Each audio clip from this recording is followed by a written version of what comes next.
जय महाराष्ट्र. मी मंदार फणसे. सामर्थ्य आहे चळवळीचे मध्ये आपलं स्वागत. आज आपण बोलणार आहोत एका अशा चळवळीविषयी ज्या चळवळीनं फक्त महाराष्ट्रातल्याच नाही तर देशभरातल्या शेतकऱ्यांच्या अपेक्षा उंचावल्या होत्या. या चळवळीचं नाव आहे शेतकरी संघटना.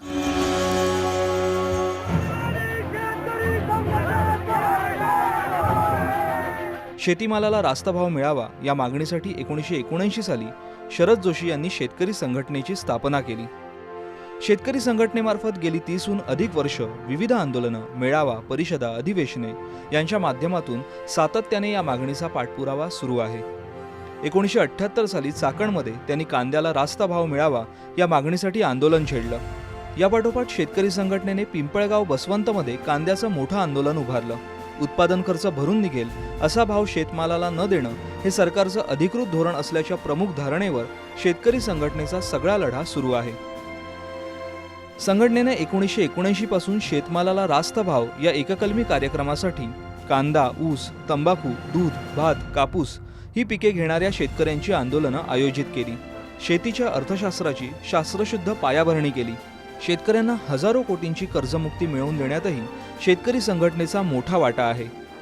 दुर्लक्षित राहिलेला महिला वर्ग शेतकरी या नात्याने सर्वात आधी संघटित केला तोही शेतकरी संघटनेनेच. शेतकऱ्याला कष्टकरी शेतकरी या प्रतिमेतून बाहेर काढून योद्धा शेतकरी अशी नवी ओळख दिली ती शेतकरी संघटनेने. तेव्हा शेतकरी संघटनेच्या कामाविषयी आपण बोलणार आहोत आणि त्यासाठी आपल्यासोबत आहेत स्वाभिमानी शेतकरी संघटनेचे खासदार राजू शेट्टी आणि ज्यांच्याशिवाय शेतकरी संघटना पूर्ण होऊ शकत नाहीत ते विदर्भातले नेते विजय जावंदिया. तुमचं दोघांचं सुद्धा सामर्थ्य आहे चळवळीमध्ये स्वागत आहे.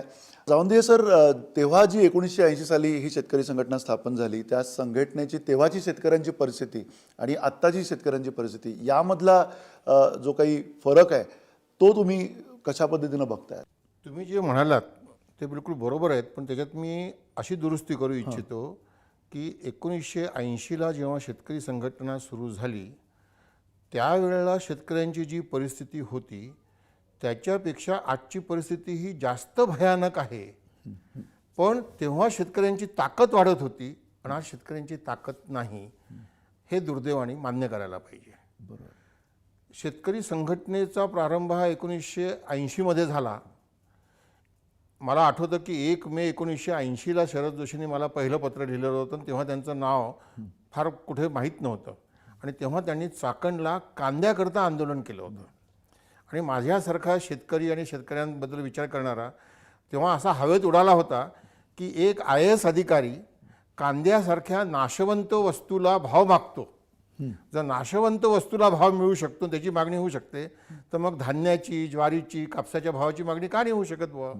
आणि म्हणून त्या याने मी त्यांना पत्र लिहिलं, त्यांचं ताबडतोब पत्र आलं. आणि चमत्कार असा झाला की 80 ते 90 हे शेतकरी आंदोलनाचं नुसतं महाराष्ट्रातलंच दशक नाही तर देशातलं ते आंदोलनातलं दशक म्हटलं तर अतिशयोक्ती होणार नाही. अगदी खरं आहे तुम्ही जे म्हणताय ते जावंदिया सर. अगदी शरद जोशी सुद्धा शेतकरी संघटनेच्या स्थापनेविषयी काय म्हटले तेही आपण त्यांच्याकडनं जाणून घेऊयात. मी त्यावेळी संयुक्त राष्ट्रसंघाचं जे प्लॅनिंग कमिशन आहे त्याला सेकंड डेव्हलपमेंट डिकेड म्हणजे एक वर्ष दुसरं दशक, विकासाचं दुसरं दशक, तर त्याचा सदस्य होतो. आणि सदस्य असताना मी नायजेर या देशाला भेट द्यायला गेलो होतो. त्या देशामध्ये जो कम्युनिकेशन्स मिनिस्टर होता त्याच्याशी बोलताना मी त्याला असं सांगितलं की इथं मी राजधानीत आल्यानंतर मला कुठच्या जगातल्या दुसऱ्या कोणत्याही देशाच्या राजधानीत गेलो याच्यात काही मला फरक वाटत नाही, पण इथून जर का मी 25 किंवा 50 किलोमीटर पलीकडे गेलो तर तिथलं बघितलं तर सगळा काळ थांबला आहे अशी कल्पना होते.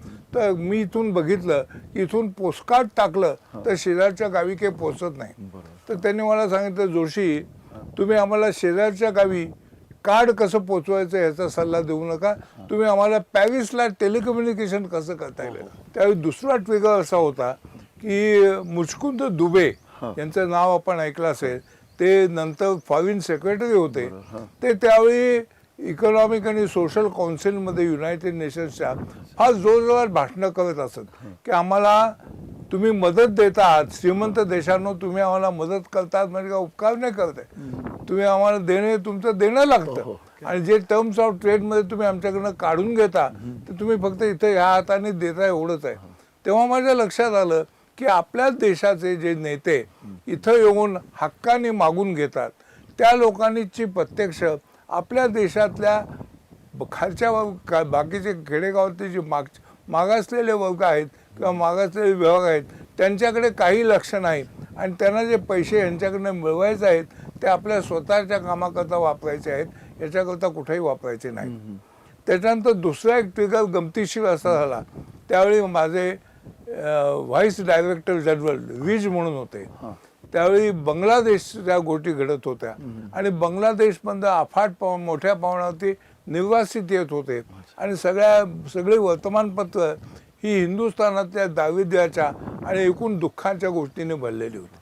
त्यावेळी मला वीज साहेब काय म्हणाले, शरद जोशी एक लक्षात ठेवा, आम्हाला तुमच्या कामाविषयी अत्यंत आदर आहे आणि तुम्ही जर इथं राहिला तरी सुद्धा कुठपर्यंत जाल हे काही मी सांगू शकत नाही, परंतु मी तुम्हाला एक गोष्ट सांगून ठेवतो की जगातला कोणताही मनुष्य त्याच्या देशातला जो सगळ्यात शेवटचा मनुष्य असतो त्याच्यापेक्षा वर कधी जाऊ शकत नाही.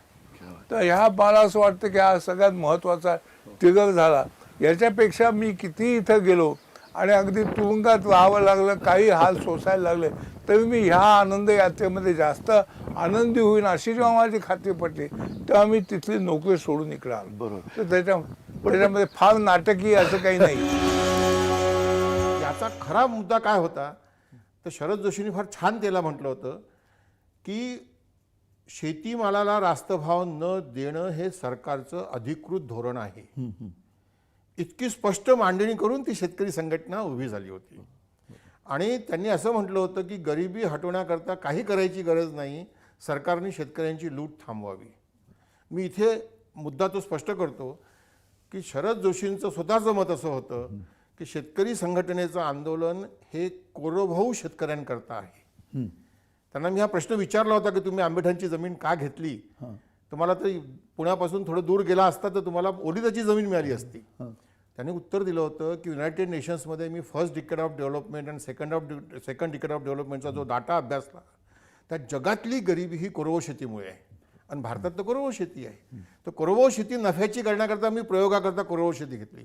मला असं वाटलं की हा जो विचार होता, हे जे शेतकरी आंदोलनाचा मूळ मुद्दा होता, हा जर चालला असता तर आज ही वाईट परिस्थिती निर्माण झाली नसती. हा जो मूळ मुद्दा होता शेतकरी संघटनेविषयीचा तो तसा राहिला नाही असं जावंदिया म्हणतायत.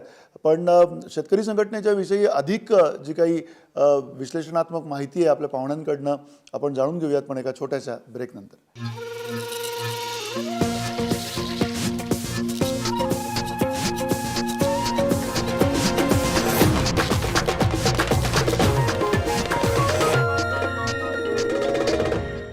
पुन्हा एकदा तुमचं स्वागत आहे. शेतकरी संघटनेच्या विषयी आपण समजून घेतोय. सामर्थ्य आहे चळवळीच्या या विशेष कार्यक्रमामध्ये.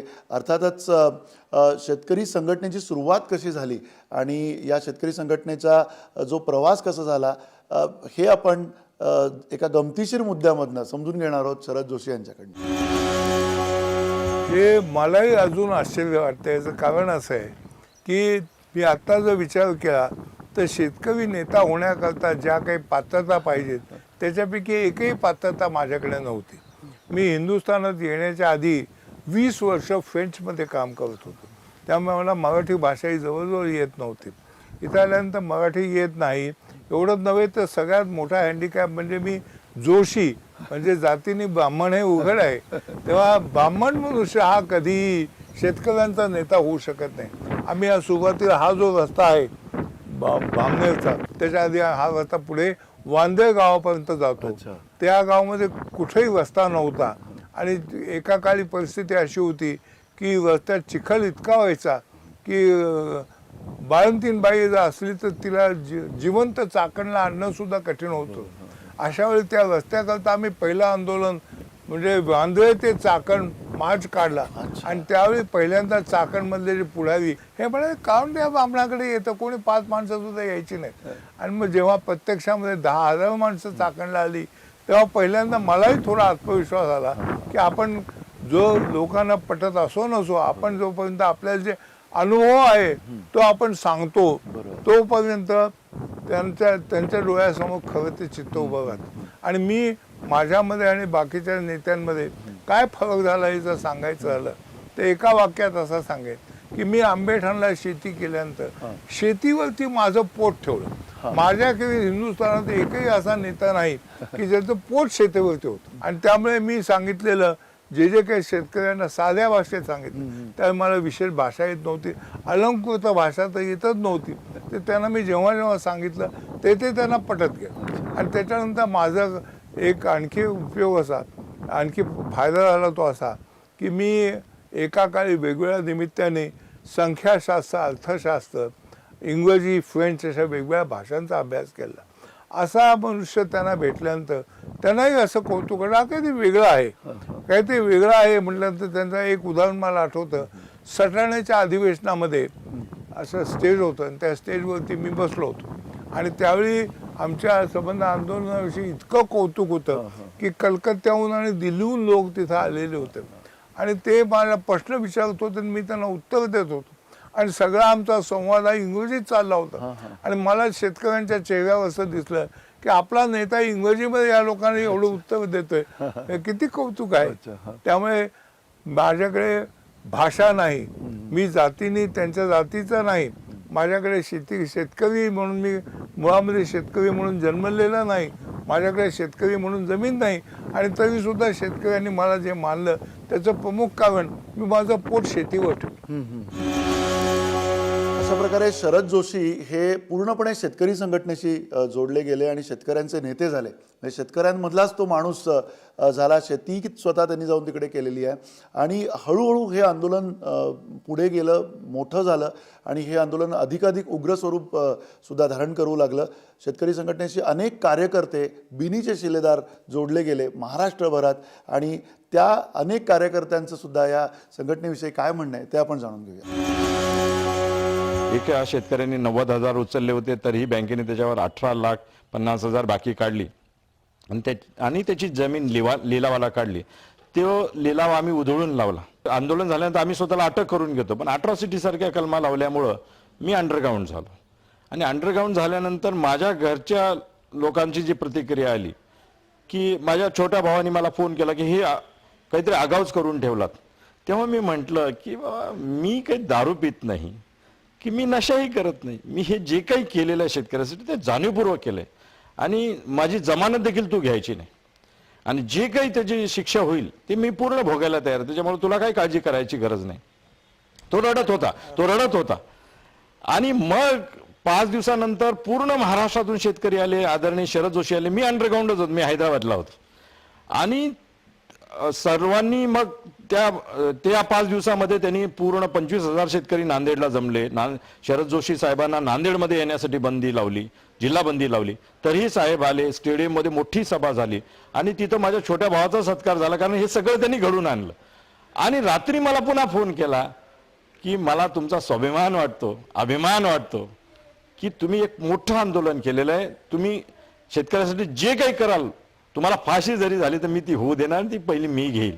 रास्त भाव मिळत नसल्यामुळे शेतकऱ्यांकडे खर्च भरून निघत नाही, म्हणून बचत नाही म्हणून तो कर्ज फेडू शकत नाही, असं सगळं गावातलं चित्र होतं. 10 नोव्हेंबर 80ला एक रस्ता रोको आंदोलन शेतमालाच्या भावासंदर्भात, कापूस आणि इतर, हे राज्यभर झालं. त्यावेळेला आम्ही राजुऱ्यात या आंदोलनाशी 10 नोव्हेंबर 80ला जोडलं गेलो, रस्त्यावर आलो. आणि हा जो नवा अर्थवादी सिद्धांत आहे की शेतमालाला उत्पादन खर्चावर आधारित रास्त भाव मिळाला तर गावातली गरिबी जाईल, धंद्यातली गरिबी जाईल आणि पर्यायाने देशातली गरिबी जाईल, हा शेती अर्थशास्त्राचा शरद जोशींनी मांडलेला नवा सिद्धांत आम्हाला पटला. आणि मग आम्ही 10 नोव्हेंबर 80च्या आंदोलनापासून शेतकरी संघटनेला जोडलं गेलो. सूर्योदयापासून तर सूर्यास्तापर्यंत संपूर्ण गावाचे रस्ते अडवण्याचा काम केवळ शेतकरी संघटनेच्या खंद्या कार्यकर्त्यांनी आणि शेतकऱ्यांनी केला. बैलगाड्या घेऊन येऊन संपूर्ण रस्ते अडवून संध्याकाळपर्यंत बसले. जणू काही मिलिटरीचा हुकूम तरी एक वेळ कमी पडेल तसा हुकूम आदरणीय शरद जोशींनी आंदोलन जाहीर केल्याबरोबर लोक यायचे. तळागाळातल्या लोकांपासून तर या देशाच्या थेट वरच्या लोकांपर्यंतचा एक नवीन आयाम घेऊन आलेलं आंदोलन होतं. शेतकरी संघटनेमध्ये केवळ असे शेतकरी पुरुष नव्हते, तर शेतकरी संघटनेमध्ये स्त्रियांचा सुद्धा खूप मोठा सहभाग होता आणि त्यामुळेच शेतकरी संघटना गावागावामध्ये पसरू शकली, पोहोचू शकली. या स्त्रियांच्या सहभागामध्ये सगळ्यात अधिक महत्त्वाचा जो वाटा होता तो सरोजताई परुळेकरांचा होता. त्या सरोजताई परुळेकर याविषयी काय म्हणतात ते आपण बघूया. एक दिवस शरद जोशी म्हणाले की आपण स्त्रियांची आघाडी उघडायची आहे, पण शेतकऱ्याचे प्रश्न उघडायला समजावून घ्यायला मी शेतकरी झालो, पण मी बाई काही होऊ शकत नाही. तेव्हा बहिणी, आपण सगळी अशी 5 ठिकाणी महाराष्ट्रात 200 बायकांची शिबिरं घेऊन त्यांना तुम्ही बोलतं करा. आणि तशा आम्ही त्यांच्याबरोबर 5 शिबिरं घेतली आणि तेव्हा ज्या बायका मोकळेपणाने बोलून आपली दुःख सांगून एक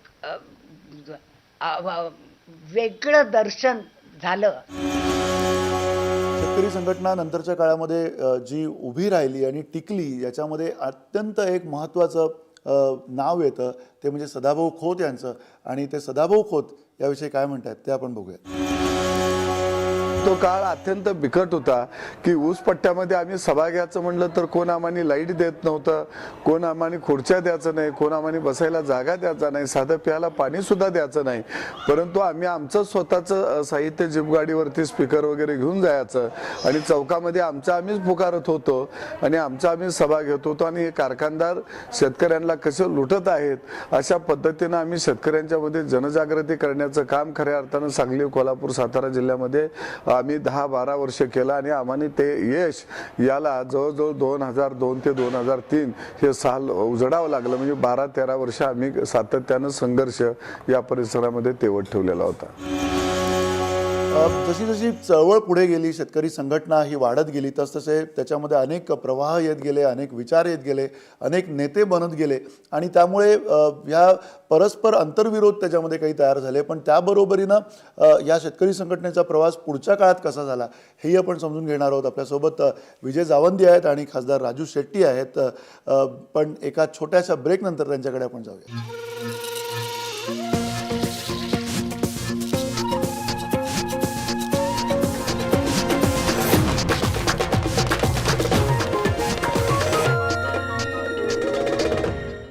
आपण शेतकरी संघटनेच्या कामाविषयी सगळी माहिती घेतोय, समजून घेतोय. ही संघटना दशकभरामध्ये किती जोमानं वाढली, पण ही वाढ होत असताना या संघटनेची ज्या अपेक्षा निर्माण झाल्या होत्या त्या अपेक्षा ही संघटना नंतर पुरेशा प्रमाणात का पूर्ण करू शकली नाही, नेमकी काय कारणं होती यामागची ते आपण बघूया. तुम्हाला एक साधं उदाहरण देतो. माझ्या मते शेतकरी आंदोलन का क्षीण झालं, मुक्त अर्थव्यवस्थेला पाठिंबा देणं ही फार मोठी चूक होती, हे माझं मत, विनम्र मत आहे. आणि तुम्ही आज पहा, आज तेच शरद जोशी जेव्हा दिल्लीला मेळावा घेतात तेव्हा स्वामीनाथन आयोगाच्या शिफारशीप्रमाणे खर्चावर 50% नफा धरून शेतीमालाचा भाव सरकारने जाहीर केला पाहिजे अशी मागणी करतात मार्च महिन्यात, त्याच मार्चमध्ये. म्हणजे 20 वर्ष मुक्त अर्थव्यवस्थेला पाठिंबा देणारी संघटना शेतीमालाचा हमीभाव स्वामीनाथन कमिशनच्या पद्धतीनं जाहीर करा म्हणून मागणी करते. म्हणजे विरोधाभास नाही का? साखरेवर आयात कर लावण्याची मागणी होते, म्हणजे सरकारचं इंटरव्हेन्शन मान्य होत नाही का? मग 20 वर्ष मुक्त अर्थव्यवस्थेला पाठिंबा देणं चूक झाली की नाही झाली? मला काय वाटतं की अत्यंत स्पष्टपणे आम्हाला काही गोष्टी मान्य करायला पाहिजेत. त्यातली एक सगळ्यात मोठी गोष्ट अशी आहे की जगात कुठेही श्रीमंत देशामध्ये शेती ही सरकारच्या मदतीशिवाय चालतच नाही. ठीक आहे, म्हणजे शेतीच्या अर्थकारणामध्ये शरद जोशी सरकारचा हस्तक्षेप मान्य करतात हे तुमचं म्हणणं आहे, पण त्याबरोबरीनं शेतीमध्ये सबसिडी सुद्धा नको अशी सुद्धा त्यांची भूमिका आहे. तेही आपण समजून घेऊयात, तेही आपण त्यांच्याकडनं ऐकूयात. सबसिडी नकोच आहे, कारण सबसिडी नको याचं आर्ग्युमेंट अगदी वेगळं आहे. शेतकरी एक दाणा पिळून त्याचे 1000 दाणे तयार करतो, त्याला सबसिडी देण्या इतका मोठा कोण आहे? अच्छा, जो तुमचा अंबानी ज्याच्या कारखान्यामध्ये 1 किलो लोखंड घातला तो 2 किलो सुद्धा निघत नाही, तो शेतकऱ्याला मदत करणार. त्यामुळे पहिल्यांदा शेतकऱ्याला स्वातंत्र्याची गरज आहे. त्याला बाजारपेठेचं स्वातंत्र्य द्या, तंत्रज्ञानाचं स्वातंत्र्य द्या, आणि ही 2 स्वातंत्र्य दिल्यानंतर त्याला कोणत्याही तऱ्हेच्या मदतीची सबसिडीची गरज नाही. हा अगदी सिद्धांत मान. अच्छा. मग तुमच्या मते शेतकऱ्याला सरकारने कशा प्रकारची मदत करायला हवी असं तुम्हाला वाटतं? आम्ही तर असं म्हणायचो की जो शेतकरी कोरडवाहू आहे म्हणजे बिन पाण्याची शेती करतो त्याची हजामत बिन पाण्यानं होते आणि जो शेतकरी पाणी वापरून शेती करतो त्याची हजामत पाण्यानं होते. ही शेतकरी संघटनेच्या स्टेजवरून आपण बोललेलो आहे, है की नाही?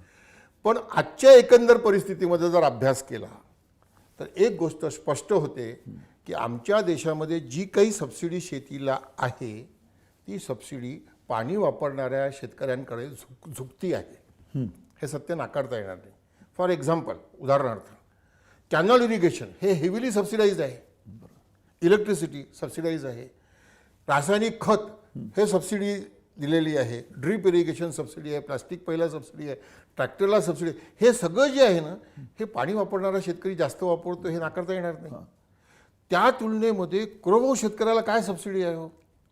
मला भांडण नाही लावायचं कोरडवाहू शेतकरी आणि पाणी वापरणारा शेतकरी. मी हे पृथ्वीराज चव्हाण साहेबांना आपल्या मुख्यमंत्र्यांना बोललो आहे की विदर्भाच्या शेतकऱ्याला तुम्ही आळशे किती दिवस शिव्या देणार म्हटलं. साहेब म्हटलं एकच काम करा म्हटलं, उसाला राज्य सरकारकडनं आणि केंद्राकडनं असणारी सबसिडी जी आहे ती तुम्ही काढून टाका. मी स्टॅम्प पेपरवर लिहून देतो की आम्ही विदर्भाचा शेतकरी तुम्हाला एक पैसे मागणार नाही. कोरडवाहू शेतकऱ्यांवरती अशा प्रकारे अन्याय होतोय असं जावंदी यांचं म्हणणं आहे, पण त्याबरोबरीनंच ऊसाच्या शेतीमध्ये नेमकं काय होतंय, जी पूर्णपणे बागायती शेती आहे त्याच्यामध्ये नेमकं काय होतंय, शरद जोशी काय म्हणतात ते आपण समजून घेऊया.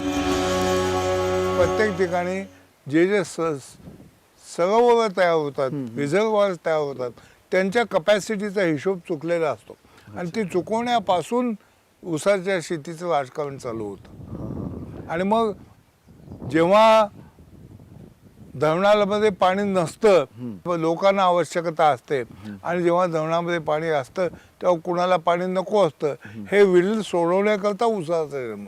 त्यामुळे पहिल्यांदा कारखानदार ठरवायचा, मग आमदार ठरणार, मग कारखानदार ठरणार, आणि मग नंतर ऊसाची शेती कुठं आणि कशी करायची आणि त्याच्याकरता पाणी कुठून आणायचं याचा विचार नंतर. ही वसंतदादा पॅटर्न आहे. शेतीच्या या प्रश्नाविषयी आपण शेतकरी संघटनेविषयी समजून घेतोय, पण त्याबरोबरीनं राजकीय लोकांची, राजकारण्यांची जी धोरणं आहेत ती या सगळ्या परिस्थितीला जबाबदार आहे असं शेतकरी संघटनेचे संस्थापक शरद जोशी म्हणतात. मला त्यावेळेचं ब्लीज आठवतं की त्यावेळेस ब्लीजची हेडलाईन होती की भारताने इंडियाच्या विरुद्ध युद्ध पुकारलेलं आहे.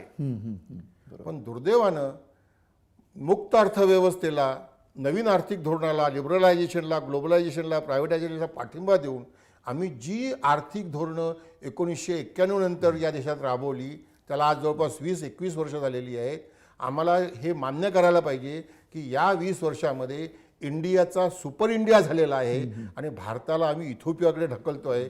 शेतकरी आत्महत्या हा त्याचा परिणाम आहे. आणि आज शेतकरी आंदोलन नाही, पण माझं असं मत आहे की शेतकऱ्यांच्या आत्महत्या हा आंदोलनाचा कळस आहे हो. याच्यापेक्षा मोठं आंदोलन काय असू शकतं?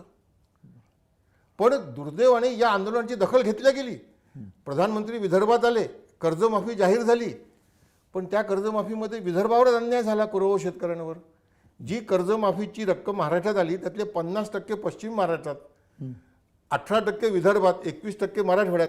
असं का झालं हो? कोरडवाहू शेतीचं जे धोरण आहे त्याविषयी सरकार उदासीन आहे असं म्हणतात विजय जावंदी. आपण त्याबरोबरीनं अर्थातच शेतकरी संघटनेविषयी सुद्धा आपण अधिक जाणून घेणार आहोत, पण एका छोट्याशा ब्रेकनंतर.